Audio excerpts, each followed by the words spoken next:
ان ما نفصلش كده في الجو اللي احنا فيه ده، في كوباية سحلب غرقانة في جوز الهند والمكسرات. هالوس حتة كوكيز بقى ناكلها معاها.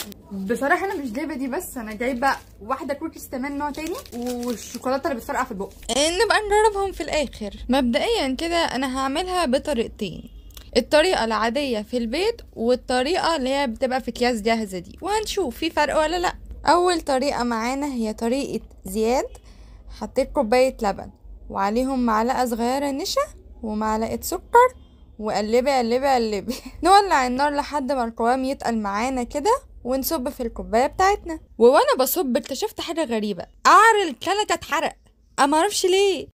هنعوض في التجربة الجاية، نجيب كوباية انضف شوية. وجبت كيس السحلب ده جاهز، حطيت منه معلقتين ودوبته في كوباية لبن، وفي حاجات طلعت كده معرفش ايه دي.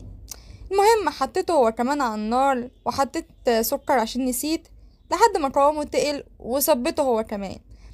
يا بنتي محدش بيصور خيبته، يا دي النيل عليا، والخيبة التقيلة ان الكلكة التانية كمان اتحرقت. فداية فداية. المهم هجرنش بشوية جوز هند، مش عارفة ليه حاسة انه قالب على رز كده، بس تمام حلو حلو. على شوية مكسرات كنت جايباهم، قعدت اطحن فيهم كده، واو هما دول الحبة اللي انا محتاجاهم، يعني ده فاض منهم كمان. جرنشته على الكوباية الأولى وجرنشت في الكوباية التانية عشان محدش يزعل، عادي عادي. بس أنا عكست بقى، حطيت المكسرات الأول بعد كده جوز الهند. حسسكوا إن في تغيير كده، في اختلاف. من غير ما ادوق تسلم ايدي كالعادة.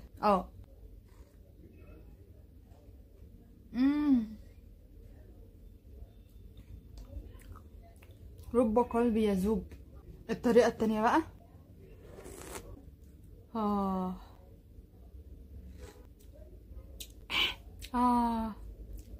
سخنة سخنة دي بطريقة زياد ودي بطريقة المحلات. لا زياد خد منه وما ترجعش وراه. حتة كوكيز بقى ناكلها مع السحلب،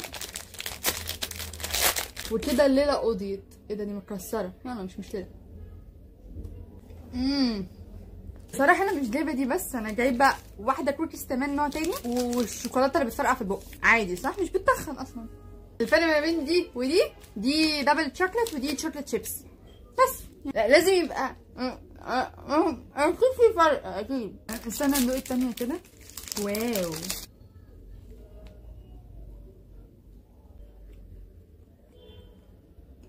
التانية احلى. انا بفكر اكمل باقي كيس المكسرات. هيحصل حاجة؟ مش هيحصل حاجة. هيحصل ايه يعني؟ ولا حاجة. بس كده.